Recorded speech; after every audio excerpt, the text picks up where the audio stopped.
With the amount of content out there being produced in the watch industry, there's a lot of mixed information out there. And so today I wanted to present to you my top 5 biggest myths that I think are just absolutely ridiculous and ultimately debunk them for you guys here today. So let's get right into it.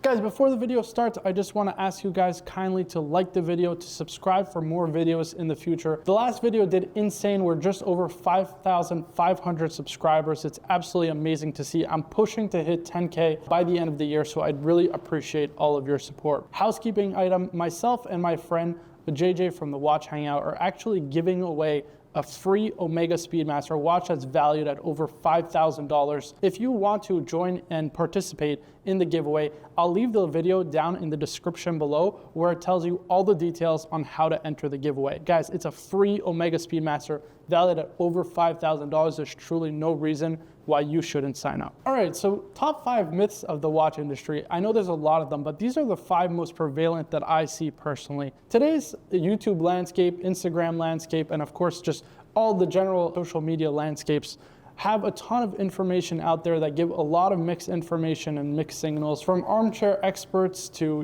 pseudo watch experts. And so I wanted to present to you my top 5 biggest myths, starting with number 1, which is the one I hear so often, that watch winders are dangerous for your watches. It just makes absolutely no sense at all. I mean, just think about it, right, guys? Watches are meant to be worn. So if you wear a watch every day for, let's say, a year straight, or you keep it on a winder every day for a year straight, what's the real difference? It doesn't make any sense. Guys, at the end of the day, these watches are meant to be worn. Whether you wear a watch on your wrist for a year straight, or you put it on a winder for a year straight, what's really the difference? As a matter of fact, in my opinion, keeping it on a winder is probably even safer because it won't be subjected to a lot of the bumps and shocks and knocks of everyday life while wearing a watch.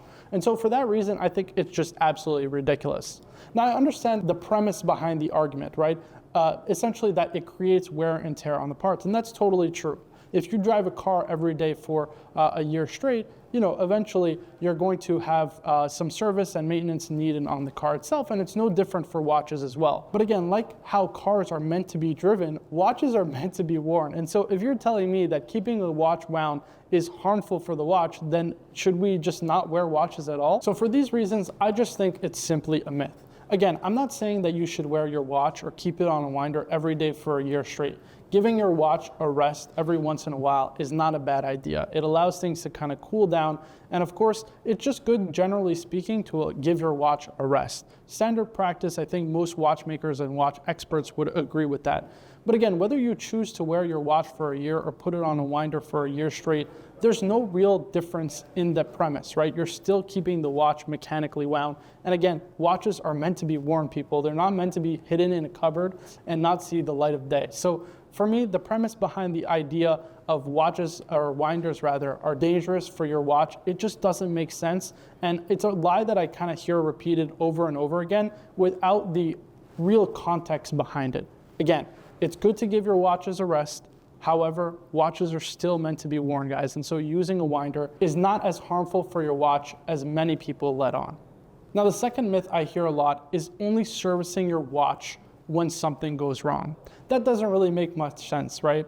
At the end of the day, I know most people will only go to the doctor if they're sick, or will only take their car to the shop if it needs maintenance or it needs repair. But sometimes actually doing some preemptive service or some preemptive checks is actually very, very healthy, especially for a fine mechanical object. There are some parts that are just naturally prone to wear and tear a little bit more frequently, and so they need service a little bit more frequently. Now, what am I talking about in terms of intervals? I think once every kind of 5 years, getting your watch checked and serviced and all that kind of good stuff is a healthy interval, right? If anything happens within that 5-year period, where the watch stops working or starts working erratically or irregularly, of course, at that point, I tell you to bring it in to get service. But I think in the 1 to 5 year range generally is a safe, good practice. Beyond that, If your watch is still keeping good time, great, and you don't want to bring it, to a watchmaker to get it serviced, that's totally your prerogative, no problem at all. But it is going to be technically prone to potential damage, especially when it comes to the rotor. That's where a lot of the service issue comes, and then you'll have to deal with some things like exchanging parts because they're just too worn or filed down. So just one thing I want to keep you guys aware of, service is important, right? That's part of the ownership experience of owning a watch. You don't just buy a watch and there it's done. You have to keep it up and maintain with it and take care of it because it is a fine mechanical object. And service is a big, big part of that. So again, making sure that your watch is regularly maintained, let's say every 1 to 5 years, is a very, very healthy operation to ensure that the watch is just running perfectly throughout the lifetime of its wear, and ultimately will keep good time for many, many years, and hopefully will keep good time for the next generation once you pass it on. Now, the third myth I hear is that in-house movements are superior. Not necessarily, I don't hear particularly that in-house movements are better, but I think most people just tend to think in their head that in-house movements have some degree of like prestige or excellence above what we call off-the-shelf movements. Now, I want to put things into context. If you go back even just a decade ago where in-house movements were the standards and things like ETA and Valjoux were used very, very frequently, there's a reason why these workhorse movements were used so frequently. Easy to service, great parts. They're also very, very accurate, easy to fine tune. And of course, they've been used for many, many decades. It's things watchmakers and brands are familiar with. And so for that reason, they're able to essentially perfect these movements for the most part.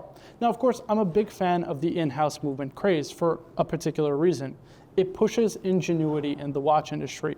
The one thing about off-the-shelf movements is it's very easy as a brand to rest on your laurels because at the end of the day, you have something that operates your product at a super high degree. And so why would you really need to innovate beyond that, right? When you have something that's nearly perfect and running very smoothly, why would you really need to improve upon that? And so with in-house movements, there are fine tweaks and things that you can always improve upon, be it a complication, be it accuracy, be it a bunch of different things that allow for the watch industry to get pushed forward. And that's something that we didn't really see, I would say, from around the 1990s to about the 2010s. There wasn't that much watch innovation, and now we're seeing it a lot more.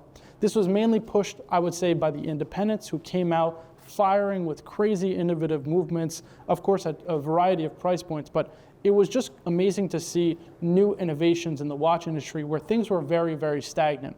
I think nothing is a better example than, for example, Patek Philippe versus A. Lange & Söhne.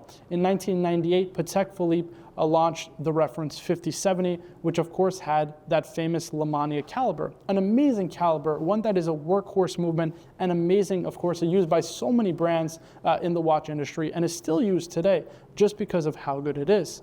In 1999, Lange released the Datograph, as we know today, is probably the best in-house manual wind chronograph movement and still the standard flagship kind of bearer of all in-house manual wind chronograph movements ever since. And it took Patek nearly until, I believe, 2010 to release their first in-house manual wind chronograph movement with the 5170 rather.